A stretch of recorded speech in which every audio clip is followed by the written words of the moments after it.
Hello, my name is Pina Madafferi. I actually did a retreat in India and part of it was meditation. The spirituality inside you, the more you want to keep doing it because it makes you feel better and understand yourself a lot better. There's only one God, yeah. And things happen for a reason, good or bad. Sometimes bad things happen which end up to be good things. If I didn't have that accident, if I didn't go to school, I probably wouldn't be where I am today. I am Pina Madafferi, and this is my story.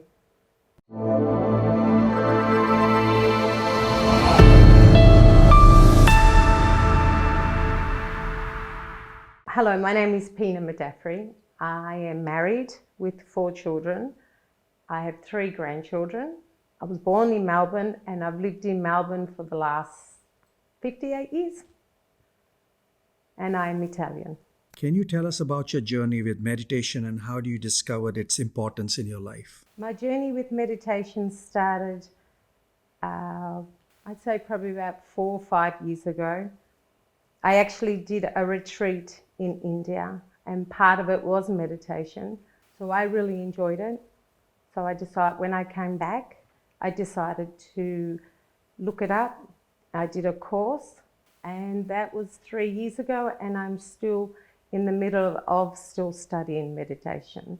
So I did holistic meditation, I studied trauma meditation, meditation with children, and I found it very peaceful and very rewarding within myself. What inspired you to visit the Sikh Gurdwara in Blackburn, and how did that experience impact you? What inspired me to visit the Gurdwara in Blackburn was I was working with a group of Punjabi boys. I was actually their manager in a car wash. They took me there one evening and I just fell in love with the place. It was so peaceful and so quiet, very unique to anything I've ever done before. I find that going there it's like you step into a whole new world. So yeah, I really enjoy it. That experience and further experiences from then till now, the impact that I've had is it's a spiritual impact. I actually discovered a spirituality in me that I never thought I had. Just sitting there meditating, reading the book. Yeah, it's a very spiritual impact on me. How do you incorporate elements of Sikh prayers and teaching into your meditational practice?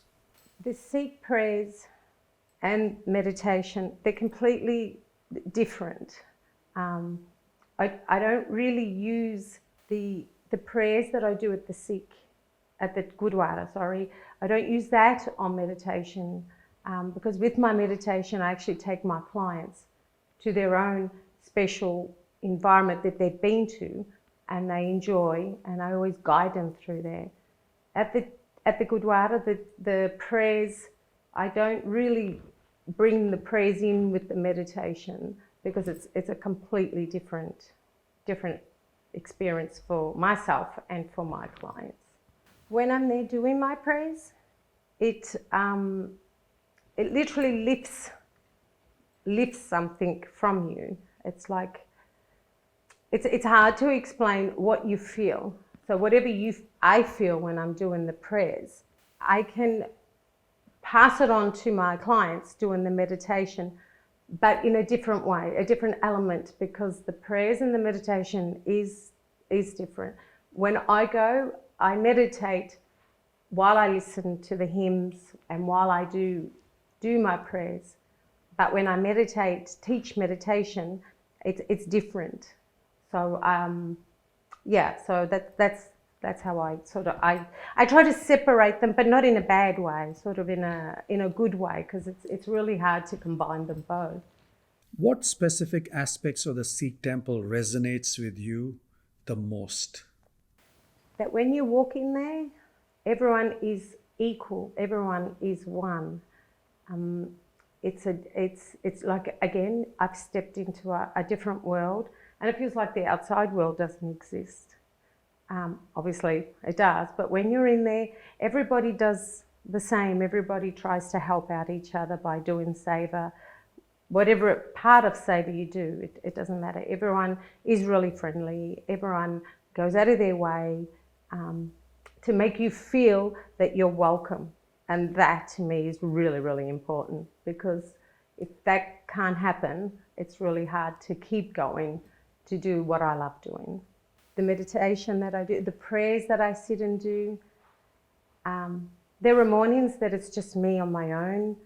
After everyone's left, I can sit there, and it's the whole experience is just beautiful. How has your connection with the Sikh community influenced your personal and spiritual growth? It's really enhanced my spirituality growth, because I've experienced something that I've never experienced before. Obviously, everyone's got a spirituality side, and it's a matter of when you can actually tap into it and keep feeding it so it can keep growing. So obviously, the more you nourish the spirituality inside you, the more you want to keep doing it, because it makes you feel better and understand yourself a lot better. It's a feeling, you cannot explain it. You can feel it, but you just can't explain it. And spirituality is something inside you that you feel yourself. So it does enhance it, lots of ways it does. But the community, the Sikh community, they themselves are very spiritual, just by the hymns and the way the whole prayers are done. That's amazing within itself. Can you share any profound moment or insights you have gained through the visits to the Sikh temple? By going to the Sikh temple, the Gurdwara there, I've experienced spirituality. I've enhanced my meditation more and more. I've experienced learning more and more about Sikhism religion, something that I didn't know much about. The more I know about it, the more I want to learn about it. Yeah, I've gained, like just even doing the prayers, reading the prayer book, a lot of things in there, it's a day-to-day thing. So yeah, it's a lot that you can resonate with, and they're the little things that stand out the most for me. Do you recall any memorable moment that you felt blissful or connected? Many times that I sit there, that after I've done the prayers, or when the priest himself finishes, I've actually had goosebumps all over me, and I think, oh my God, something has sort of, like it's an experience that I thought, oh, something's happening here. There have plenty of times that I've cried. I've become very emotional. Not a sad cry, but it was just a very emotional cry. Like I feel I'm connecting more and more. So there is plenty of times that has happened to me.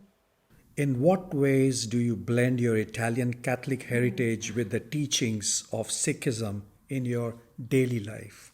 Obviously, I'm Italian, and I was baptized Catholic, and I'll always be Catholic. But by me going to the Sikh temple, it doesn't mean that I'm disconnecting from my religion.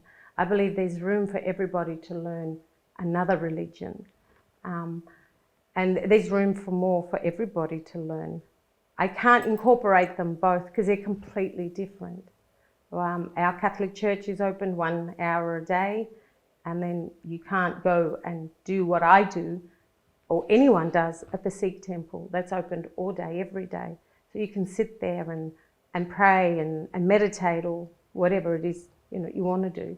So they're completely different, if that makes sense. Yeah, I can't combine them both because one's different to the other. So, and I can't say I'm abandoning that one and become a Sikh, because it takes years and years to learn, and I'm only a little learner, so I'm getting there, I guess, slowly. But they're completely different, in my view. That's in my opinion. At night, I still do the rosary. That's Catholic, and every day, whenever I can, out of the 7 days a week, I'm about 6 days a week at the Gurdwara, and I do the prayers. But a lot of things are similar from one book to the other book. I mean, they're similar, not exactly, but similar. We all pray to one God. So it doesn't mean if you pray to that God's never going to listen when you go back and pray to that one. I believe when you pray to one God, and they listen, hopefully. There's only one God, yeah. Not many religions emphasize that. To them, it's only that one only. And to that one, it's that one only. But in the book that I read, there's only one God, one for everyone. How do you balance your roles as a mother, grandmother, and meditation practitioner? Okay, mother, as I mentioned in the beginning, I have 4 children. So they range from 36 to 26. So they're literally off my hands. So they don't need much of my attention. Grandmother, I have my children over, all of them with the grandkids, every Friday night for dinner. So that day becomes dedicated to the children and the grandchildren and the family. Meditation, that's quite easy to do because I work the rest of the week, the 4 days. And I think by doing meditation, it's made me, myself, more calmer and not so edgy. So it hasn't till now been a problem or an issue for me to be a mother, a grandmother, and a meditation teacher. They all kind of blend in. But if you want them all to work the way you want, family, work, and motherhood, you yourself have to make it work. If they're really important to you, you combine them all together and make them all work together, because each of them are all as important as the other one. So my children are obviously important, my grandchildren are obviously important, but work is important for me too. So yeah, that's how I balance it out. What advice would you give to someone seeking spiritual fulfillment and peace in their life? The advice I would give to someone is believe in yourself, because anything is possible. I always say, if I can do it, because if I could go back to studying, anyone can do it. I grew up where I wasn't educated as a child, so I went back to do my studies when I was in my mid-30s. For me, it was either sink or swim, so I made sure I swam. And I'm a strong believer that if you want something so badly, you have to make it happen and go for it. So that's the advice I would give someone. How do you envision continuing to deepen your spiritual journey in the future? Continue what I'm doing. I would continue to look into more studies, because there's a lot more to learn. Just when you do a course, it's like a tree. It always branches out. There's always other subjects and other elements to learn. And I'm a very hungry person to learn. I love learning. And I believe there's more to learning in meditation. So that's how I would try to enrich my knowledge, so I can learn more and more and become better and better at what I do. Because in life, no matter what you do, there's always room for improvement. When I had my car accident, I met someone. I had to see a counsellor, and he advised me to go back to school. I said no. He said, no, please do. So I did, and I went back to the beginning. So I started in a classroom, is English as your second language. I finished that course, and the teacher said to go do year 11. I said no. He said, please. So I did year 11, and I was rapt. I passed, so I thought I was really good. This is good. Then he encouraged me to do year 12, and that meant it was a subject a year, because it was too hard to do 4 subjects. And I cried. I said, no, I won't pass. He said, I promise I'll help you pass. So I did a subject a year, and I actually graduated when my eldest daughter graduated, so we both did year 12.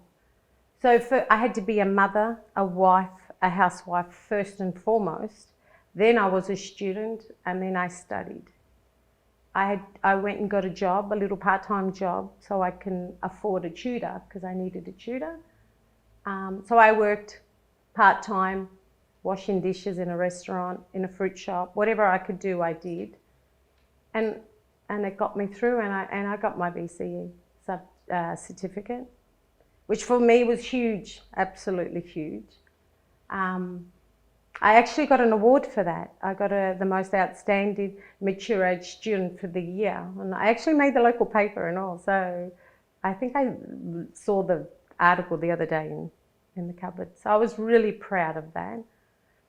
So then I got more and more hungrier to learn. So I did a teacher's aid course. It gave me the confidence to do fundraising. So I did a lot of fundraising. When you don't go to school, when you can't go, you miss the whole foundation. So when you, like myself, when I did go back, it was that extra harder to understand and work harder to be able to pass and do the assignments. That's why for me, that certificate was so important. And you know, you always have someone saying, no, you don't need to be educated, we love you the way you are. But it wasn't meant like that. It was meant for me to continue and continue. So I believe everybody's got their own destiny in life. And things happen for a reason, good or bad. Sometimes bad things happen, which end up to be good things. So yeah, that's how it all started. And if I didn't have that accident, if I didn't go to school, I probably wouldn't be where I am today.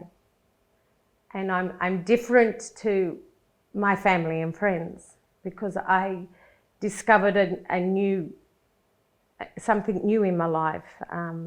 Sikhism, the temple, India, like I love. So yeah, being Italian, Catholic, people just don't understand this new path I'm taking. But I don't know, it was meant for me. It really was, and I'm just going to continue on this journey wherever it takes me. And I'm blessed. Like I said in one of the questions, I'm blessed to have met so many beautiful people at the temples. They're all just thanking me for every little thing I do there. So that's where it all started. What does gratitude mean to you? Gratitude, everything, big or small, I'm very grateful for it to come my way. It's not easy. Life, obviously, for everybody, it's not easy. But when you're given an opportunity to change your life for the better, I'm very grateful for that. And however I got on this path, whoever put me on this path, I'm grateful for that because it's changed me as a person. It's made me more spiritual. It's made me more calmer. And I think it's definitely made me the person I am today. And I'm really excited, and I will be forever grateful wherever it's going to take me in the future. And I believe it'll be good things. What is happiness as per you? Gosh, happiness is everything I have around me. Happiness is family. Happiness is, and like I say, every day I go to the Gurdwara. Happiness is being able to go where I go every day and be grateful and be happy that I've stepped into Papaji's house. I'm happy that I can do that. I'm extremely happy that I can help people and I've made a difference to their lives through my meditation. That's so rewarding and so happy. Just life in itself. Not a lot of people get the opportunity like I have, and it hasn't come easy. It's come very hard and juggled. But I'm happy with everything that God or Papaji has given me to this day. This is Pina Madafferi, and you are watching G'day India.